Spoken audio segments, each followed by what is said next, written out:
দেখছেন বাংলা চ্যানেল কোটি প্রাণ একসাথে।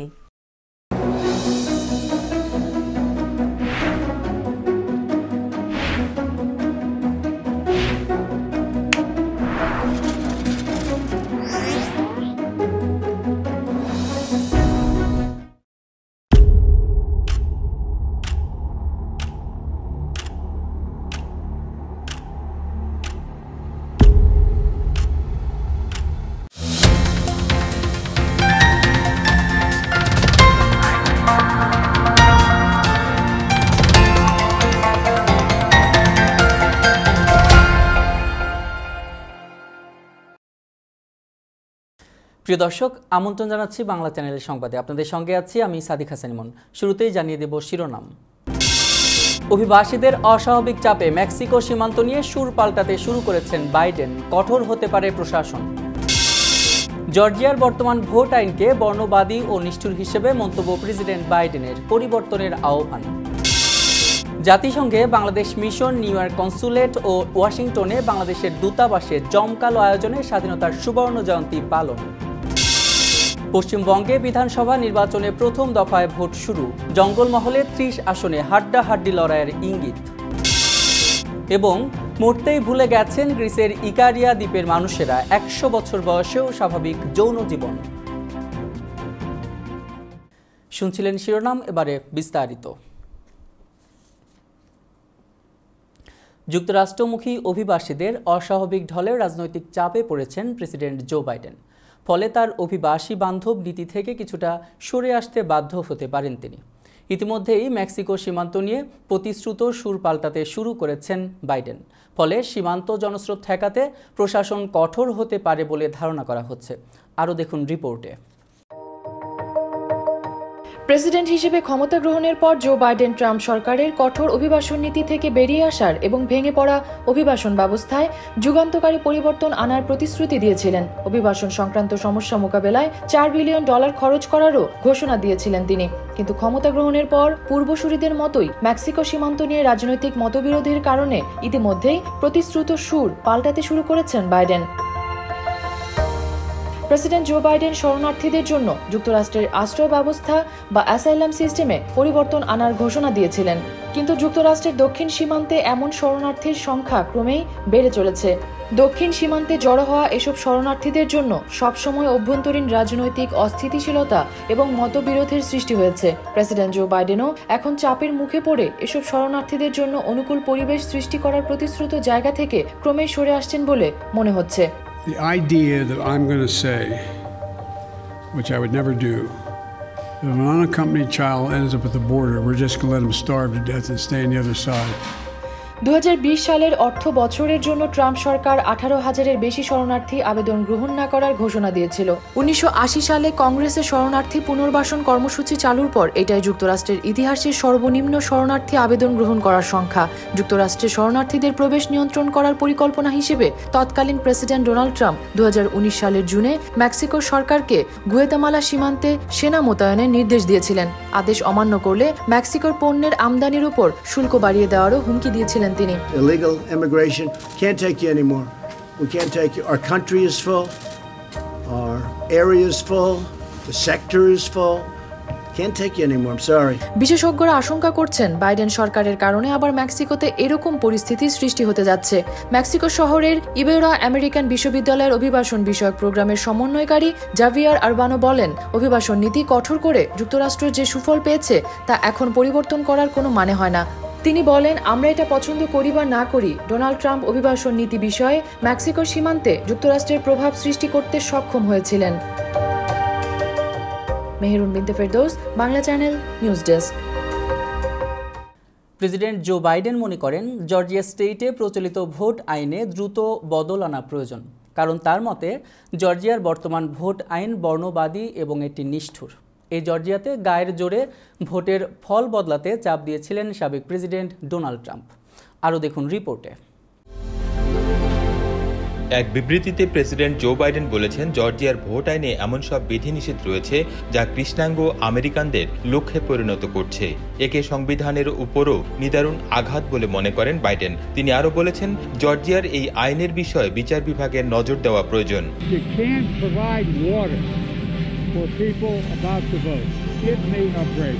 গত বছরের প্রেসিডেন্ট নির্বাচনে জো বাইডেন 1992 সালের পর প্রথম ডেমোক্রেটিক প্রার্থী হিসেবে জর্জিয়ায় জয় পান।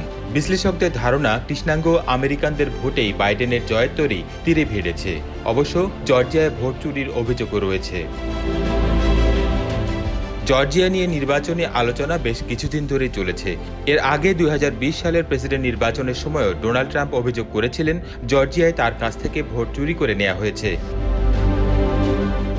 গত জানুয়ারিতে জর্জিয়ার রিপাবলিকানরা হেরে যাওয়ার পর ডেমোক্র্যাটরা সিনেটের নিয়ন্ত্রণ নেন।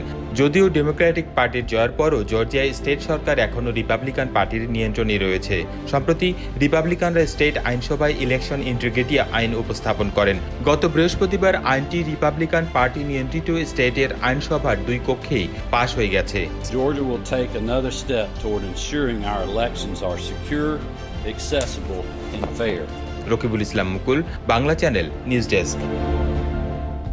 যুক্তরাষ্ট্রে করদাতা নাগরিকদের বার্ষিক কর বিবরণী জমা দেওয়ার মেয়াদ 17 মে পর্যন্ত বাড়ানো হয়েছে। কোনো জরিমানা ছাড়াই এই সময়ের মধ্যে আয়কর দাখিল করা যাবে। তবে এই বর্ধিত সময়ে সবার জন্য প্রযোজ্য নয়। কর বিভাগ IRS কোভিড-19 মহামারীর কারণে এ ব্যবস্থা গ্রহণ করেছে। কর আইনের এই পরিবর্তন না হলেও কিছু নীতিগত পরিবর্তন আসায় কর বিবরণী জমা দেওয়ার জন্য আয়করদাতাদের প্রস্তুত হতে সময় লাগছে।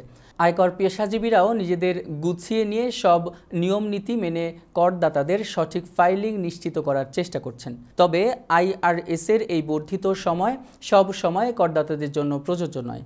জরিমানা এড়াতে বেশিরভাগ করদাতাদের 15 এপ্রিলের মধ্যে তাদের আয়কর দাখিল দিতে হবে। IRS জানিয়েছে, সক্রিয়ভাবে 2020 সালের আয়কর প্রদানের এই বর্ধিত সময় ব্যক্তিগত আয়কর দাখিলের ক্ষেত্রে প্রযোজ্য হবে। এবার নিউ ইয়র্ক কমিউনিটি সংবাদ। বিগত 5 দশকে বাংলাদেশ অভূতপূর্ব অগ্রগতি সাধন করেছে এবং উন্নয়নের বিস্ময়ে পরিণত হয়েছে। আন্তর্জাতিক আবহে জাতিসংঘে বাংলাদেশ স্থায়ী মিশন আয়োজিত বাংলাদেশের মহান স্বাধীনতার সুবর্ণ জয়ন্তী উৎসব উদযাপন অনুষ্ঠানে বক্তব্যে এসব কথা বলেন জাতিসংঘের প্রতিনিধি সহ অন্যান্য মিশনের স্থায়ী প্রতিনিধি ও রাষ্ট্রদূত এবং আন্তর্জাতিক সংস্থার প্রতিনিধিরা। জাতিসংঘ সদর দপ্তরের উচ্চ পর্যায়ের প্রতিনিধি, সদস্য রাষ্ট্রসমূহের স্থায়ী প্রতিনিধি ও রাষ্ট্রদূত, জাতিসংঘের সংস্থাসমূহ ও আন্তর্জাতিক বিভিন্ন প্রতিষ্ঠানের প্রতিনিধিসহ বিপুল সংখ্যক বিদেশি কূটনৈতিকের উপস্থিতিতে বাংলাদেশের স্বাধীনতার সুবর্ণ জয়ন্তীর এই সংবর্ধনা অনুষ্ঠান কোভিড-19 জনিত কারণে ভার্চুয়ালভাবে অনুষ্ঠিত হয়। অনুষ্ঠানটির মনোমুগ্ধকর সাংস্কৃতিক পর্ব ও র্যাফেল ড্র গোটা আয়োজনে এক ভিন্ন মাত্রা যোগ করে। নিউ ইয়র্কে বাংলাদেশ কনসুলেট জেনারেল পরম শ্রদ্ধা ও গভীর ভালোবাসায় স্বাধীনতার সুবর্ণ জয়ন্তী উদযাপন করেছে। করোনা ভাইরাসের কারণে সামাজিক দূরত্ব কার্যক্রম অব্যাহত থাকার কারণে বিশিষ্ট আমেরিকান রাজনীতিবিদ, নিউ ইয়র্কে বিভিন্ন দেশের রাষ্ট্রদূত ও কনসাল জেনারেল এবং বীর মুক্তিযোদ্ধা সহ বাংলাদেশি আমেরিকান কমিউনিটির অংশগ্রহণে ভার্চুয়াল আলোচনা সভা অনুষ্ঠিত হয়। আরও দেখুন রিপোর্টে। নিউ ইয়র্কে বাংলাদেশ কনসুলেটে আয়োজিত কর্মসূচির শুরুতে কনসাল জেনারেল সাদিয়া ফজুন্নেসা কনসুলেটের সকল কর্মকর্তা ও কর্মচারীদের নিয়ে জাতীয় সঙ্গীত পরিবেশনের সাথে জাতীয় পতাকার প্রতি সম্মান প্রদর্শন করেন। জাতির পিতা বঙ্গবন্ধু শেখ মুজিবুর রহমান সহ সকল শহীদ বীর মুক্তিযোদ্ধাদের স্মৃতির প্রতি শ্রদ্ধা জানিয়ে 1 মিনিট নীরবতা পালন করা হয়। স্বাধীনতার 50 বছর পূর্তিতে কেক কাটা হয় এবং আলোচনা সভার আয়োজন করা হয়। কনসাল জেনারেল সাদিয়া ফজুন্নেসা তার বক্তব্যে new York, new jersey, new Hampshire, Connecticut, Massachusetts, main road island এবং ভারমন্টে বসবাসরত বীর মুক্তিযোদ্ধা ও বাংলাদেশি আমেরিকান কমিউনিটির সকলকে মুজিব বর্ষ এবং স্বাধীনতার সুবর্ণ জয়ন্তীর শুভেচ্ছা ও উষ্ণ অভিনন্দন জানান। ভার্চুয়ালি আয়োজিত অনুষ্ঠানে American congresswoman Grace Meng, New York state senator John Liu এবং Queens borough president Donovan Richards video বার্তার মাধ্যমে নিউ ইয়র্কে বসবাসরত বাংলাদেশি আমেরিকান সহ সকল বাংলাদেশিদের আন্তরিক শুভেচ্ছা ও অভিনন্দন জানান। একই সাথে মুজিব বর্ষ উপলক্ষে তারা সর্বকালের সর্বশ্রেষ্ঠ বাঙালি জাতির পিতা বঙ্গবন্ধু শেখ মুজিবুর রহমানের প্রতি শ্রদ্ধা জানান। পৃথক ভিডিও বার্তায় অ্যাসেম্বলি ওম্যান ক্যাটালিনা ক্রুজ এবং নিউ ইয়র্ক সিটি মেয়র অফিসের আন্তর্জাতিক বিষয়ক কমিশনার পেনি আবেওয়ার দানা বাংলাদেশের স্বাধীনতার সুবর্ণ জয়ন্তীতে শুভেচ্ছা জানান। অনুষ্ঠানে নিউ ইয়র্কস্থ ভারত, সুইডেন, এস্তোনিয়া, কলম্বিয়া ও থাইল্যান্ডের কনসাল জেনারেল বাংলাদেশের স্বাধীনতার সুবর্ণ জয়ন্তী অনুষ্ঠানে ভিডিও বার্তার মাধ্যমে শুভেচ্ছা বক্তব্য দেন। এছাড়া মুক্তিযুদ্ধে অসাধারণ অবদানের জন্য বাংলাদেশ সরকার কর্তৃক সম্মাননাপ্রাপ্ত প্রখ্যাত চলচ্চিত্র নির্মাতা লেয়ার লেভিনো ভার্চুয়াল এ অনুষ্ঠানে বক্তব্য রাখেন। Toma Chowdhury, Bangla channel, news desk. Washington ডিসিতে অবস্থিত বাংলাদেশ দূতাবাস যথাযোগ্য মর্যাদা ও উৎসাহের সাথে বাংলাদেশের স্বাধীনতার সুবর্ণ জয়ন্তী ও জাতীয় দিবস উদযাপন করেছে। দিবসের অনুষ্ঠানের শুরুতে যুক্তরাষ্ট্রে নিযুক্ত বাংলাদেশের রাষ্ট্রদূত এম শহীদুল ইসলাম প্রধান অতিথি যুক্তরাষ্ট্রের পররাষ্ট্র মন্ত্রণালয়ের দক্ষিণ ও মধ্য এশিয়া বিষয়ক মুখ্য উপসহকারী সচিব আরভিন ম্যাসিঙ্গাকে সঙ্গে নিয়ে আনুষ্ঠানিকভাবে বাংলাদেশের জাতীয় পতাকা উত্তোলন করেন। এরপর রাষ্ট্রদূত এবং প্রধান অতিথি দূতাবাসে অবস্থিত জাতির পিতা বঙ্গবন্ধু শেখ মুজিবুর রহমানের আবক্ষ ভাস্কর্যে শ্রদ্ধার্ঘ্য নিবেদন করেন। বাংলাদেশ ও যুক্তরাষ্ট্রের জাতীয় সঙ্গীত বাজানোর পরে প্রধানমন্ত্রী শেখ হাসিনার একটি ভিডিও বার্তা প্রদর্শিত হয়। এরপরে রাষ্ট্রদূত এবং প্রধান অতিথির বক্তব্য প্রদান করেন। অনুষ্ঠানে প্রেসিডেন্ট জো বাইডেন ও পররাষ্ট্রমন্ত্রী অ্যান্থনি ব্লিংকেনের শুভেচ্ছা বার্তা পাঠ করা হয়।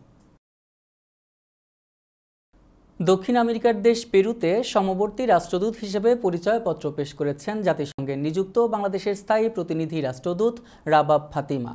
পেরুর পররাষ্ট্রমন্ত্রী অ্যালান ওয়াগনার তিজনের কাছে ভার্চুয়ালভাবে আয়োজিত এক অনুষ্ঠানে নিউ ইয়র্ক থেকে এই পরিচয়পত্র পেশ করেন তিনি। পরিচয়পত্র পেশ অনুষ্ঠানে রাষ্ট্রদূত ফাতিমা পেরুর সরকার ও জনগণের কাছে বাংলাদেশের রাষ্ট্রপতি ও প্রধানমন্ত্রীর শুভেচ্ছা বার্তা পৌঁছে দেন। তার এই পরিচয়পত্র পেশ অনুষ্ঠানে বাংলাদেশের মহান স্বাধীনতার সুবর্ণ জয়ন্তী উদযাপনের ঐতিহাসিক ক্ষণে অনুষ্ঠিত হল মর্মে উল্লেখ করেন তিনি। দ্বিপাক্ষিক ও বহুপাক্ষিক সহ সকল ক্ষেত্রে উভয় দেশ ও জনগণের মধ্যে বন্ধুত্বপূর্ণ চমৎকার সম্পর্ক জোরদারের লক্ষ্যে কাজ করার প্রতিশ্রুতি ব্যক্ত করেন রাষ্ট্রদূত ফাতিমা। নিচ্ছি ছোট্ট একটি বিরতি, ফিরে এসে থাকছে। পশ্চিমবঙ্গে বিধানসভা নির্বাচনে প্রথম দফায় ভোট শুরু। জঙ্গলমহলে 30 আসনে হাড্ডাহাড্ডি লড়াইয়ের ইঙ্গিত।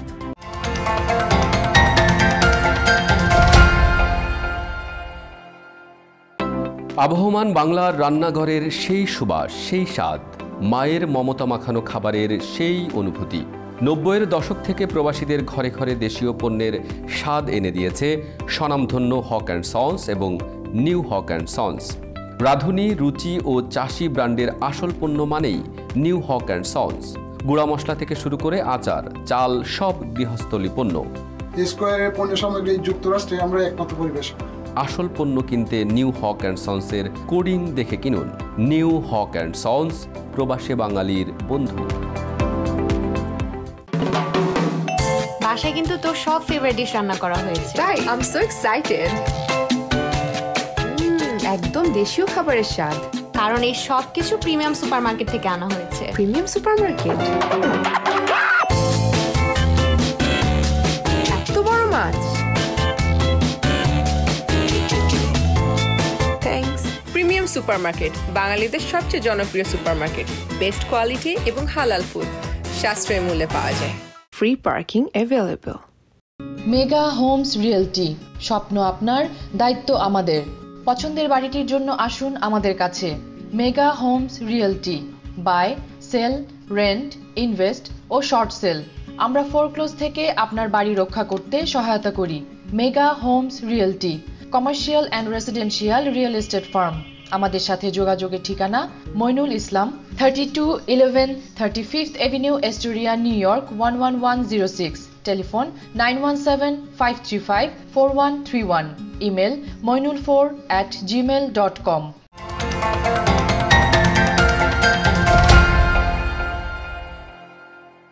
আবারও স্বাগত বাংলা চ্যানেল সংবাদে। এবার করোনা ভাইরাস আপডেট। বিশ্বের ৩৬টি দেশ এখন পর্যন্ত করোনা ভাইরাসের এক পিস ভ্যাকসিনও পায়নি।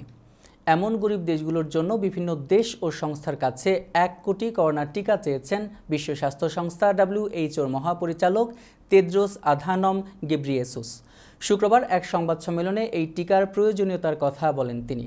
জাতিসংঘের সহায়তায় কোভ্যাক্স প্রকল্পের মাধ্যমে দরিদ্র দেশগুলোতে টিকা কর্মসূচির চালুর পরিকল্পনা রয়েছে বিশ্ব স্বাস্থ্য সংস্থার। WHOর প্রধান বলেন, চলতি বছরের প্রথম ১০০ দিনের মধ্যে সব দেশে যেন টিকা প্রদান শুরু হয় তা নিশ্চিত করতে সব দেশকে একসঙ্গে কাজ করার জন্য শুরুতেই আমি আহ্বান জানিয়েছিলাম। তিনি বলেন, এখন আর মাত্র ১৫ দিন আছে এই সময়সীমার, কিন্তু ৩৬টি দেশ এখনও কাউকে টিকা দিতে পারেনি, এমনকি তাদের ঝুঁকিপূর্ণ জনগোষ্ঠীকেও। এই ৩৬ দেশের মধ্যে ১৬ দেশে আগামী ২ সপ্তাহের মধ্যে টিকা দেওয়ার কথা রয়েছে, তবে ২০ দেশের জন্য কোনো টিকা বরাদ্দ নেই। তেদ্রোস বলেন, এ অবস্থায় কোভ্যাক্স প্রকল্পের জন্য জরুরি ভিত্তিতে ১ কোটি টিকা প্রয়োজন, যেন ওই সব দেশ আগামী ২ সপ্তাহের মধ্যে তাদের স্বাস্থ্যকর্মী ও বয়স্কদের টিকা দিতে পারে। ভারতে করোনা পরিস্থিতি যে ভয়াবহ আকার নিয়েছে তা গত কয়েক সপ্তাহের পরিসংখ্যানেই স্পষ্ট। এতদিন যে আক্রান্তের সংখ্যাটা ধীরে ধীরে বাড়ছিল, সেটা গত এক সপ্তাহে এক ধাক্কায় অনেকটা বেড়ে গিয়েছে। শনিবার সকালেও আক্রান্তের সংখ্যা বৃদ্ধিটা রীতিমতো উদ্বেগজনক। ৫ মাস পর প্রথমবারের মতো দেশটিতে দৈনিক আক্রান্ত ৬০,০০০-এর গণ্ডি পেরিয়ে গেল। মূলত মহারাষ্ট্রে করোনা সংক্রমণের পরিস্থিতি উদ্বেগজনক। গত ২৪ ঘন্টায় মহারাষ্ট্রেই আক্রান্ত হয়েছে প্রায় ৩২,০০০। তবে অন্য রাজ্যেও ছবিটা খুব একটা সুখকর নয়। বাংলা, কেরালা, তামিলনাড়ুর মতো ভোটমুখী রাজ্যেও বাড়ছে আক্রান্ত। অন্ধ্রপ্রদেশ, কর্ণাটকেও চিত্রটা বেশ চিন্তার। শনিবার সকালে ভারতের স্বাস্থ্য ও পরিবার কল্যাণ মন্ত্রণালয়ের দেয়া পরিসংখ্যান বলছে, গত ২৪ ঘন্টায় দেশে ৬২,২৫৮ জন করোনায় আক্রান্ত হয়েছেন, যা আগের দিনের চেয়ে কয়েক হাজার বেশি। ফলে দেশে মোট করোনায় আক্রান্তের সংখ্যা দাঁড়িয়েছে ১,১৯,০৮,৯১০ জন। এবার বাংলাদেশ প্রসঙ্গ।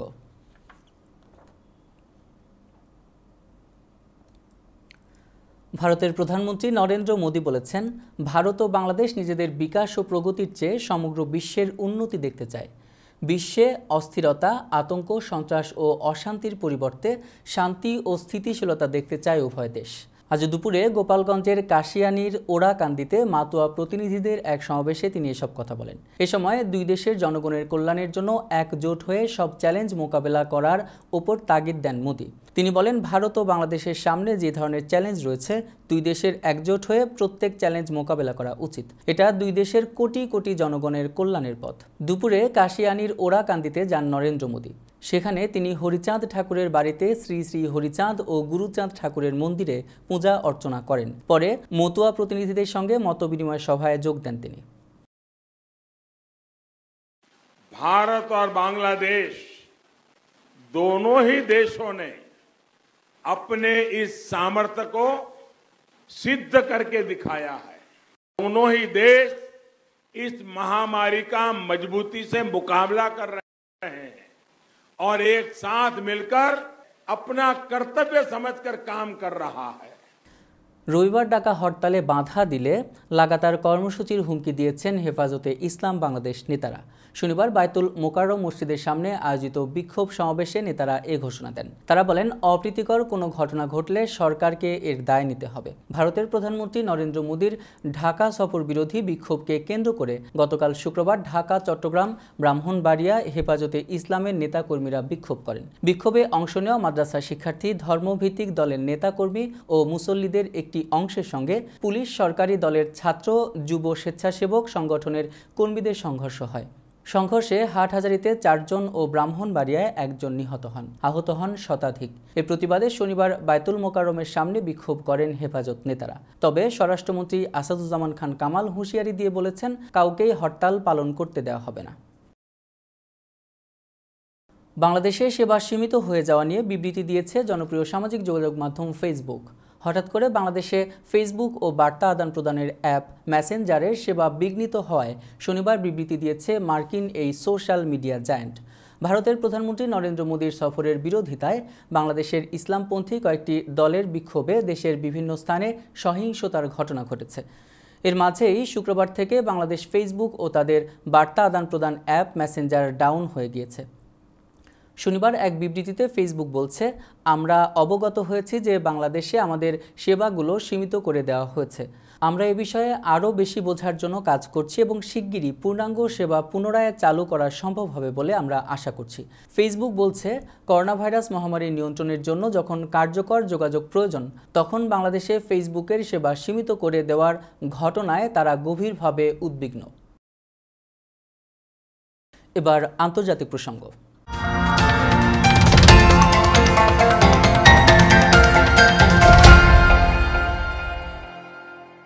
মিয়ানমারে জান্তা বিরোধী বিক্ষোভে নিরাপত্তা বাহিনীর গুলিতে কমপক্ষে 50 জন নিহত হয়েছেন।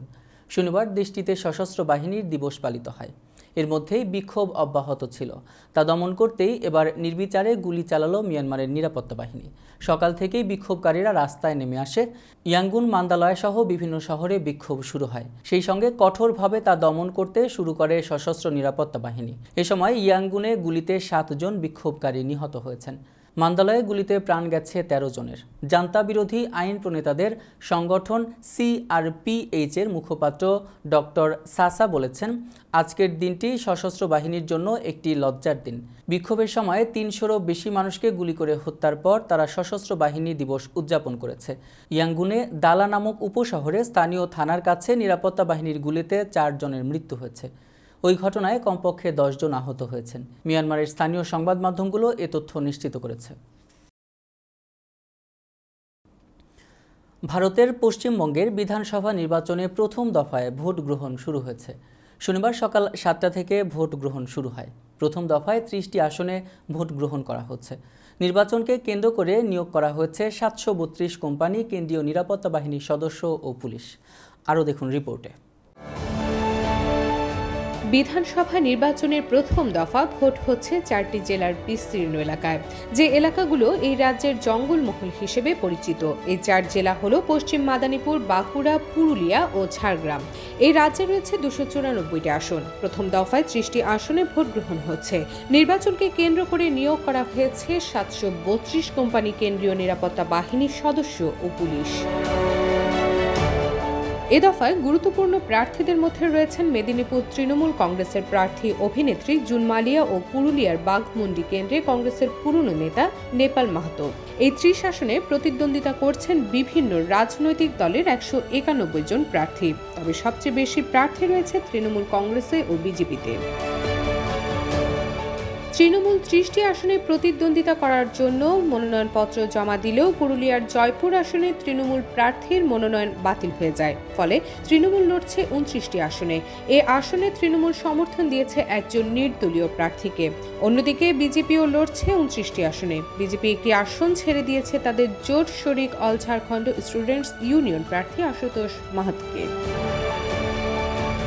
সিপিএম লড়ছে 18টিতে, বামফ্রন্ট শরিক সিপিআই 4টি, ফরওয়ার্ড ব্লক 2, আরএসপি 2 এবং কংগ্রেস লড়ছে 2টি আসনে। জঙ্গলমহল এলাকাটি বরাবর বামপন্থীদের ঘাঁটি হিসেবে পরিচিত ছিল। এখানে বামেরাই দীর্ঘদিন ধরে শাসন করে আসছে। তবে বামফ্রন্টের শেষ আমলে এখানে সংঘবদ্ধ হয় মাওবাদীরা। বেড়ে যায় মাওবাদী তৎপরতা। এ কারণে এই জঙ্গলমহল হয়ে ওঠে মাওবাদীদের ঘাঁটি। 2011 সালের আগে থেকে তৃণমূল নেত্রী মমতা বন্দ্যোপাধ্যায় বামফ্রন্টের বিরুদ্ধে অবস্থান নেন মাওবাদীদের পক্ষে। তারা মাওবাদীদের পাশেই এসে দাঁড়ান। 2011 সালের বিধানসভা নির্বাচনের প্রকালে মমতা ঘোষণা দেন তৃণমূল ক্ষমতায় গেলে মাওবাদীদের জীবনের মূল স্রোত ফিরিয়ে আনবেন। ফলে মাওবাদী নেতারাও 2011 সালের বিধানসভা নির্বাচনে মমতা তৃণমূলকে ভোট দেওয়ার আহ্বান জানান। মাওবাদী নেতা কিষেনজিও মমতাকে প্রচ্ছন্ন সমর্থন দেন। Rifat Tasnuva, Bangla channel, news desk. মিশরের দক্ষিণাঞ্চলের সোহাগ শহরে 2 ট্রেনের সংঘর্ষে 32 জন নিহত হয়েছেন। এই ঘটনায় আরও আহত হয়েছেন 66 জন। দেশটির স্বাস্থ্য মন্ত্রণালয়ের সূত্র এ তথ্য জানিয়েছে। এক বিবৃতিতে বলা হয়, কায়রো থেকে 285 মাইল দূরের সোহাগ শহরে শুক্রবার এ দুর্ঘটনা ঘটে। দুর্ঘটনায় 3টি যাত্রীবাহী বগি দুমড়ে মুচড়ে যায়। এর ভেতরে যাত্রীরা আটকে পড়েন। অনেকে অচেতন হয়ে পড়েন, অনেকের রক্ত ঝরতে দেখা যায়। ঘটনাস্থল থেকে উদ্ধার করে অনেক জনকে পাশের মাটিতে রাখা হয়। মিশরের রেলওয়ে কর্তৃপক্ষ বলছে সোহাগ শহরের কাছে অজ্ঞাত কোনো ব্যক্তি জরুরি ব্রেক চাপলে ওই সংঘর্ষের ঘটনাটি ঘটে। ব্রেক চাপার ফলে একটি ট্রেন থেমে যায়। তখন অন্য একটি ট্রেন এসে সঙ্গে ধাক্কা খায়। দুর্ঘটনার বিষয়টি তদন্ত করে দেখছে রেল কর্তৃপক্ষ। বার্তা সংস্থা রয়টার্সকে একজন নিরাপত্তা বাহিনীর সূত্র বলেছে, দুর্ঘটনার সময় দুটি ট্রেনের গতি খুব বেশি ছিল না, তাই মাত্র দুটি বগি ধ্বংস হয়েছে এবং আরেকটি ঘুরে গেছে। নিচে আরও একটি বিরতি, ফিরে এসে থাকছে। মরতেই ভুলে গেছেন গ্রিসের ইকারিয়া দ্বীপের মানুষেরা, 100 বছর বয়সেও স্বাভাবিক যৌন জীবন।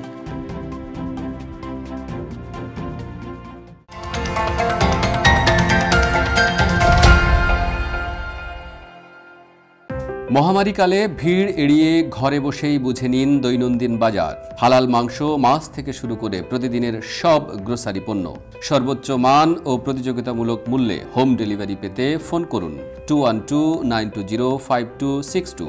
কুইন্সে পান ফ্রি ডেলিভারি। ন্যূনতম ডেলিভারি চার্জে সর্বোচ্চ 3 ঘন্টায় আমাদের সেবা নিন Brooklyn, Bronx, Manhattan, Staten Island ও লং আইল্যান্ডে। বিস্তারিত জানতে ভিজিট করুন bajarsheba.us.com অথবা ফেসবুকে যুক্ত হন @bajarsheba.us এর সঙ্গে। বাজার সেবা, বাজার আপনার, বোঝা আমাদের। ফ্রেশ মাংস ও দেশি মাছ কেনার কথা ভাবছেন? আমরা শুধুই হালাল ফ্রেশ মাংস ও দেশি মাছ বিক্রি করি। জ্যাকসন হাইটসে আমরা নতুন, কিন্তু অন্যান্যদের সাথে আমাদের হালাল ফ্রেশ মাংস ও দেশি মাছের তুলনা করলেই বুঝতে পারবেন তাদের সাথে আমাদের পার্থক্য। আমরা নিশ্চিত আপনি একবার আমাদের মাছ মাংসের স্বাদ পেলে আর অন্য কোথাও যাবেন না। শুধু একবার আমাদের মাছ মাংস পরখ করে দেখুন। আপনাদের সুবিধার্থে আমরা এখন জ্যাকসন হাইটসের আপনা বাজারের ভিতরে।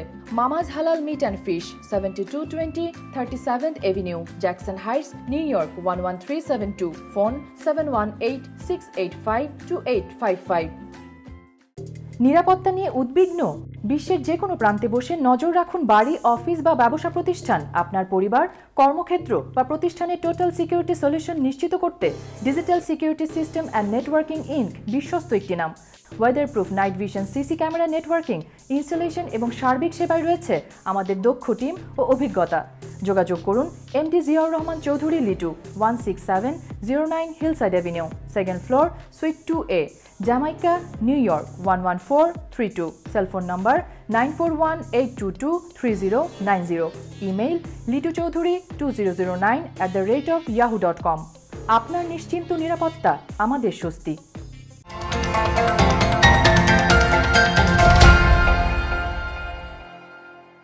আবারও স্বাগত বাংলা চ্যানেল সংবাদে। এবার প্রবাস সংবাদ।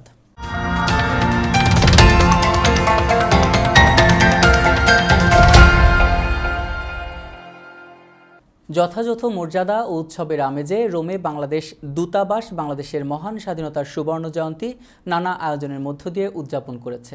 ডিজিটাল প্ল্যাটফর্মে আয়োজিত এই অনুষ্ঠানের মধ্যে ছিল জাতীয় পতাকা আনুষ্ঠানিকভাবে উত্তোলন, জাতির পিতা বঙ্গবন্ধু শেখ মুজিবুর রহমানের প্রতিকৃতিতে পুষ্পস্তবক অর্পণ, জাতির পিতা ও মুক্তিযুদ্ধের বীর শহীদদের স্মরণে 1 মিনিট নীরবতা পালন, বিশেষ দোয়া ও মোনাজাত, বাণী পাঠ, প্রধানমন্ত্রীর ভিডিও বার্তা সম্প্রচার, বিদেশি ও বাংলাদেশি আলোচকদের অংশগ্রহণে আলোচনা সভা এবং শিশু কিশোরদের অংশগ্রহণে মনোজ্ঞ সাংস্কৃতিক অনুষ্ঠান।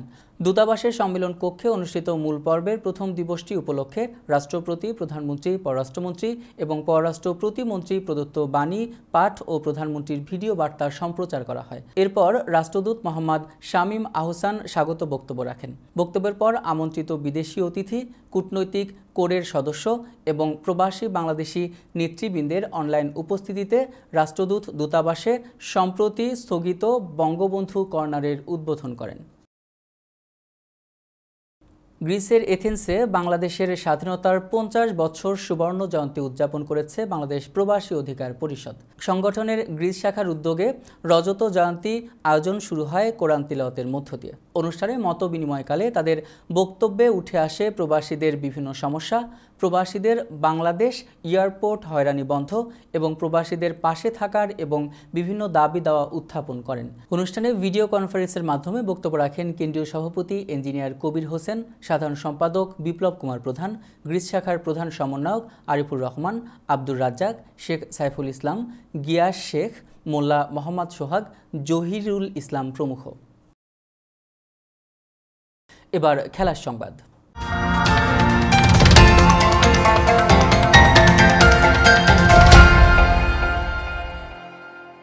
করোনা ভাইরাসে আক্রান্ত হয়েছেন কিংবদন্তি ক্রিকেটার সচিন টেন্ডুলকার। শনিবার নিজেই টুইট করে একথা জানিয়েছেন তিনি। কিছুদিন আগেই বিশ্বের পথ সুরক্ষা সিরিজ খেলেছিলেন সচিন। টুইট বার্তায় সচিন লিখেন, নিজেকে করোনা মুক্ত রাখতে সব রকম চেষ্টা করেছি। আজ করোনা শনাক্ত আমি, কিছু উপসর্গ রয়েছে, বাড়িতেই নিভৃত বাসে রয়েছে।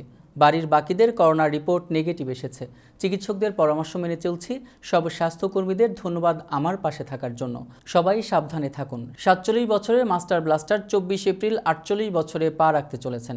ভারতের হয়ে 1989 সালে অভিষেক ঘটে সচিনের। 100টি শতরানের মালিক 2013 সালে অবসর নেন আন্তর্জাতিক ক্রিকেট থেকে।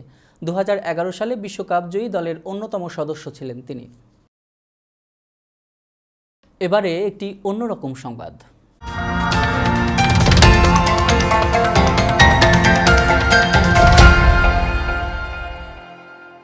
তুর্কি উপকূল থেকে প্রায় 30 মাইল দূরে ভূমধ্যসাগরের পূর্ব দিকে গ্রিক দ্বীপ ইকারিয়া। বিশ্বের সবচেয়ে প্রবীণতম মানুষের বাস এই দ্বীপে। মানুষের গড়ায়ু 100 বছর। এই দ্বীপের সবাই শতবর্ষী। অসুখ বিসুখ তো নেই, শতবর্ষী লোকজনের যৌবনও তরুণদের মতোই। আর মরতেও যেন ভুলে গেছেন অনেকে। আরও দেখুন রিপোর্টে। গবেষণায় দেখা গেছে 65 থেকে 100 বছরের ইকারিয়ান পুরুষদের মধ্যে প্রায় 80% যৌন ক্রিয়াকলাপে সক্ষম। হতাশা, স্মৃতিভ্রষ্টতা, ক্যান্সার এবং হৃদরোগের হারও অনেক কম। শতবর্ষী হয়েও এরা যৌন জীবন উপভোগ করেন। 100 বছর বয়সী জিরেজিরিস তাসাহাস নামের এক ব্যক্তি 70 বছর ধরে দৈনিক 1 প্যাকেট সিগারেট খান। অ্যাপেন্ডিসাইটিসের সমস্যা বাদে বিগত 100 বছরে কঠিন কোনো রোগে আক্রান্ত হননি তিনি। তার মতো আরও অনেকে রয়েছেন ইকারিয়া দ্বীপে।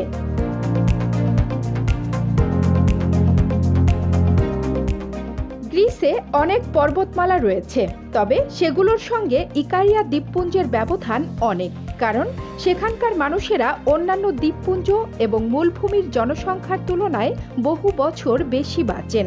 অসম্ভব সুন্দর দ্বীপ ইকারিয়া একটি পাহাড়ি এলাকা। সেখানে খাড়া উপত্যকায় গড়ে উঠেছে জনবসতি। পাহাড়ি এই এলাকায় বছরের বিভিন্ন সময় পর্যটকরা ভিড় জমান। সেখানকার সৌন্দর্য মুগ্ধ করে সবাইকে। সমুদ্রের পাশে খাড়া উপত্যকায় ছড়ানো ছিটানো বাড়িঘর ও পাহাড়ি পরিবেশ দেখতে গিয়ে জীবনের অর্থ খুঁজে পান অনেক পর্যটকই। এথেন্স বিশ্ববিদ্যালয়ের মেডিকেল স্কুলের কার্ডিওলজিস্ট ডাক্তার ক্রিস্টিনা কিশোহোয়ের গবেষণায় উঠে এসেছে ইকারিয়ানদের দীর্ঘ জীবন লাভের রহস্য। ইকারিয়ানদের ডায়েটে শাকসবজি ও মটরশুঁটির পরিমাণ বেশি। অন্যদিকে তারা খুব বেশি মাংস বা পরিশোধিত চিনি জাতীয় খাবার খান না। তারা রেড ওয়াইন, আলু ও ছাগলের দুধ নিয়মিত খেয়ে থাকেন। গবেষকরা আরও মনে করেন ইকারিয়ানরা প্রচুর পরিমাণে ভেষজ চা এবং কম পরিমাণে কফি পান করেন, যা তাদের সুস্বাস্থ্য বজায় রাখে। তারা প্রতিদিন খুবই কম ক্যালোরির খাবার খান। একেবারেই পশ্চিমা জীবনযাত্রায় অভ্যস্ত নন তারা। ইকারিয়ানরা প্রতিদিন বিকেলে একটু ঘুমিয়ে নেওয়ার অভ্যাস রয়েছে। নিয়মিত ন্যাপ নিলে হৃদরোগের ঝুঁকি প্রায় 40% পর্যন্ত কমে যায়। এছাড়াও গবেষণায় দেখা গেছে ইকারিয়ানরা শারীরিক অনেক কসরত করেন। নারী পুরুষ সবাই নিজেদের জমি নিজেরাই চাষাবাদ করেন। পাশাপাশি পশু লালন পালন সহ নিয়মিত পাহাড়ে চড়া সব কাজেই তারা পারদর্শী। 100 বছর বয়সেও তারা 100 সিঁড়ি মুহূর্তেই পাড়ি দিতে পারেন।